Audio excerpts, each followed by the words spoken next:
Good evening, everyone. Time for another silver update.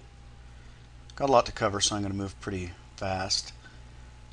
This chart here is the MACD. If you remember, I warned you last night that this appeared to be rolling over on the 2-hour chart and that we were most likely to get a very fast move to the upside, or if we failed to do that, we would get a rapid move to the downside, and that's what we did. We moved about $4 and some change. So huge percentage move.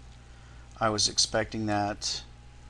Looks like another buying opportunity, but then again we could go lower, so we just have to wait and see. Wanted to look at some of the volumes here, and we'll pull these up. The reason why is I just wanted to look at some of the math so you can get an idea of what's going on here. I'm going to look at an article in a second that talks about the total volume, but we can just look at the volume here on our 1-minute chart, and this is just pretty much today's trading. The bulk of this started in the morning. The bulk of the volume is on the COMEX in the day. So just to pick a couple of these spikes here, we got one here, that's a 5,000, so let's do the math on that real quick. We've got 5,000 contracts traded basically in a minute, and that's 5,000 ounces, right? So in 1 minute someone sold. If you look at the move, it looks like someone sold about 25 million ounces in 1 minute. So where'd they get it? Where'd they get 25 million ounces to sell? So that's just a peek into how phony this whole thing is. Let's look at an article real quick. This is an article about the May 6th volume, which was a real big one. U.S. silver futures volume topped 200,000 lots, and silver plunged almost 12% yesterday, and its biggest loss since the Hunt Brothers price squeeze. This was back from the 6th. So we did 200,000 lots. That is 200,000 times 5,000. And that is 1 billion ounces. So on the 6th, on the COMEX, someone sold 1 billion ounces of silver. And if we look at the SLV on that date, the 6th, they did another 200 million ounces there. So 1.2, probably throwing a bunch of others, maybe 1.5, options, everything. So all of it put together, it looks like 2 times the amount of silver mined in an entire year was traded in a day. So people talk about a bubble, silver bubble, money bubble. The bubble is a volume bubble. The bubble is paper silver. This is not just 100 to 1. This is some ridiculous number. 365 to 1. I don't know. 200 to 1, 500 to 1, 1,000 to 1. It's ridiculous. It's absurd. The game is rigged. It's a joke. The whole thing is a complete joke. So this price is a joke. Doesn't mean anything. It's a rigged price, and it's just people who have a piece of paper that say, I own this much silver, selling it to people who have a piece of paper who say, I own this much dollars, and it's just a big fraud and a lie. So I wanted to look at, first let's start with Bix Weir's commentary, because he put one out today. Read that real quick. You were promised volatility, and you have it. It will get worse too, much worse. There's only one way to survive what is coming our way, and that is with physical gold and silver in your hands and out of the reach of the banksters. Everything electronic or paper that you call an asset will be destroyed. This is the end game it has always been. The current silver operation was planned and organized by J.P. Morgan and is timed to be their final destructive act before everything falls apart. This operation is being conducted on all fronts, including or especially by President Obama's Chief of Staff, William Daley, There is only one reason Daly was chosen for this position, and that was to try and save J.P. Morgan and the entire unbacked fiat monetary system from death by silver. The operation started the day he took office in January and will end when the markets implode. Stay safe and physical and out of the system. It will only get worse. Remember the checklist. And he gives you a checklist. A lot of survival stuff, very important stuff. This isn't a survival channel, so I don't cover survival stuff, but you definitely should look into that. And wanted to jump over to the latest Bob Chapman, read some of that to you because he does a doozy here. The following are some snippets from the most recent issue of the International Forecaster. For the full 44-page issue, please see subscription information below.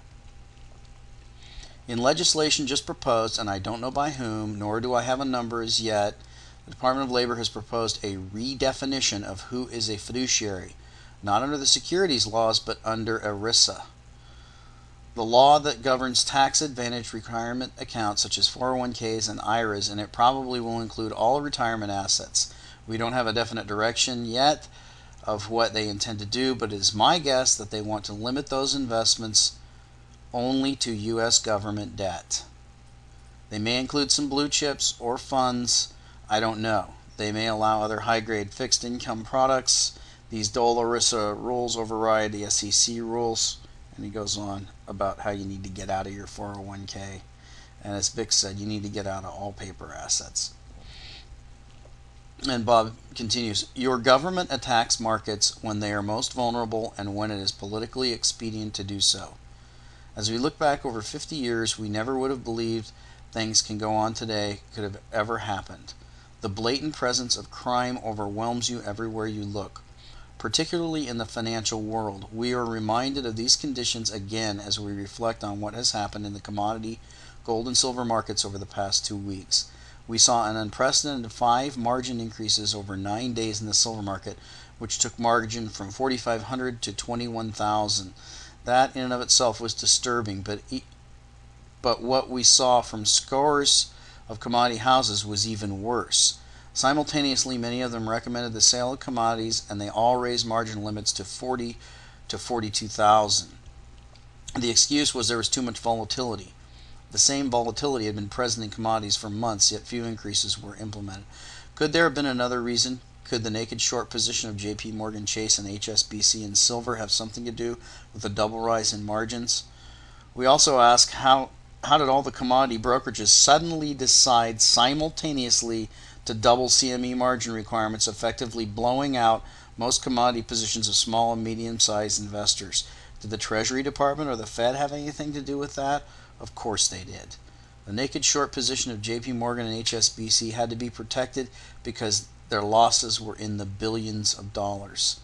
These past 2 weeks are a perfect example of market manipulation instituted to protect those too big to fail. These are 2 of the largest banks in the world, and they just happen to be Fed shareholders. Morgan happens to be the Fed's largest shareholder, so what else could we expect? From our viewpoint, there is nothing less than a crime syndicate connecting banking, Wall Street, the Fed, and the Treasury Department, and Washington. The Fed has a balance sheet of almost $3 trillion, which is used to bail out Wall Street, banking, and the government. It has been our opinion for years that a sub-rosa relationship exists between the Fed, Treasury, and hedge funds. One such relationship concerns naked shorting, which is rife throughout the financial markets, and the SEC refuses to do anything about it. Another is the parking of treasuries by the Fed in tax havens such as the Cayman Islands. Yes, a crime syndicate runs our financial system. It has been functioning for years, but today it is arrogantly in your face. When from time to time these crooks are discovered and found responsible for financial crimes, none of this elitist clique ever go to jail. There are fines to be paid by the corporation, which the shareholders get to pay for. The culprits are free to do the same thing over again. And it goes on about the CFTC, and I'll link this. Bob really lays it out what's going on, but it's just a criminal syndicate, basically, that's in control of the financial markets. And I wanted to segue into an article that really, hits that home is an article that appeared today on Reuters, and the headline is "Rating Agencies Win Dismissal of Lawsuits." And 3 major credit rating agencies won the dismissal of lawsuits seeking to hold them liable as underwriters for helping banks structure security transactions to achieve desired ratings. So we've got Standard & Poor's, Moody's, and Fitch. Remember those guys who rated all those garbage, junk bonds, AAA, and then went straight to default? Yeah. Well, they're trying to hold them accountable. So if you look at the plaintiffs, in Wednesday's case, the plaintiffs, including Union Pension Funds, Wyoming's treasurer, and other investors, had between 2005 and 2007 bought more than $155 billion of mortgage-backed and other securities, including many with the highest AAA rating. Now, why did the court let these guys off? Well, they say merely commenting on draft offering documents does not constitute the requisite participation in underwriting.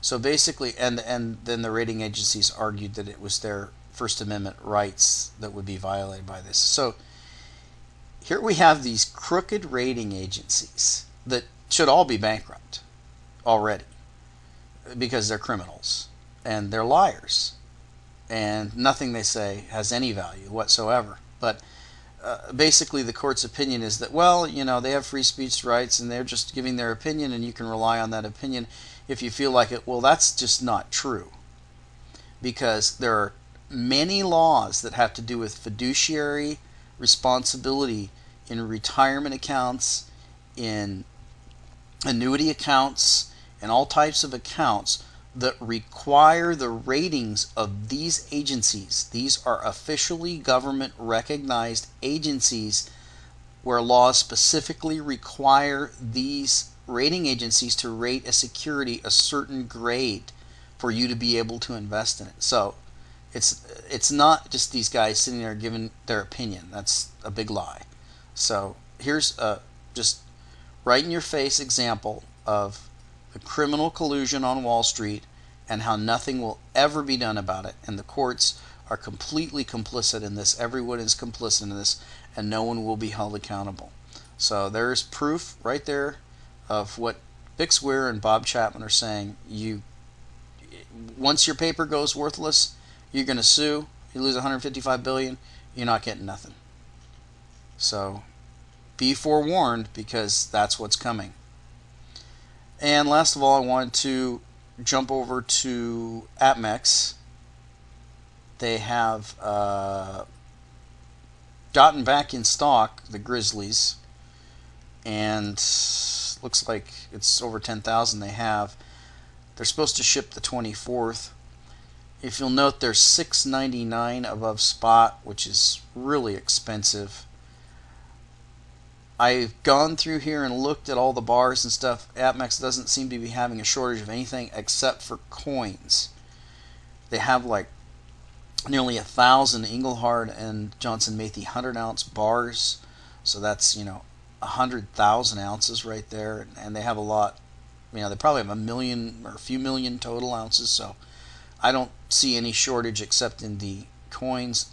But then again, I've always recommended you stay in these numismatic coins. So you may want to wait. If we go lower or if we go sideways, you may see this $6.99 compress. You might want to do what I do, which is just visit here on occasion, check to see how many they have left. Normally when they're running out, it tends to be the bottom, but you can't guarantee that. So just go ahead and check this on a regular basis if you're interested in the Grizzlies, and you might see this premium come down a little bit. And we'll talk to you next time.